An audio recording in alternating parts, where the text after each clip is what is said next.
এ যেন Hollywood cinema. পাশের গাড়ি থেকে তোলা এই ৩১ সেকেন্ডের ভিডিও বলছে কতটা পরিকল্পিত ছিল লুটকারীদের এই কাণ্ড, আর কতটা দক্ষই বা এরা। মিশরের মহাসড়কে দ্রুত গতিতে ছুটে চলা কাভার্ড ভ্যান থেকে এভাবে পণ্য লুটের ঘটনার ভিডিও ছড়িয়ে পড়েছে বিশ্বব্যাপী। এই দৃশ্য দেখে রীতিমতো অবাক হচ্ছেন সবাই। চলন্ত মালবাহী ভ্যান থেকে বেশ কিছু পণ্য দ্রুত সরিয়ে নেয় লুটকারীরা। এরপর সুযোগ বুঝে দ্রুত সটকে পড়ে পিকআপটি। বিবিসি আরবি ও আল আরাবিয়া সহ বেশ কিছু গণমাধ্যমে এই নিয়ে সংবাদ প্রকাশ করলেও মিশরের ঠিক কোন মহাসড়কে এমনটি ঘটেছে তা পরিষ্কার করে বলতে পারেনি। তবে ঘটনাটি যে মিশরের, অন্তত এটি নিশ্চিত করেছে গণমাধ্যমগুলো।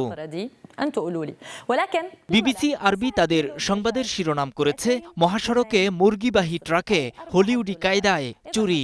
তবে এখনও নিশ্চিত হওয়া যায়নি ঠিক কোথায়, কখন এবং কারা এই অভিনব লুটে জড়িত। নূর মোহাম্মদ, স্টার নিউজ।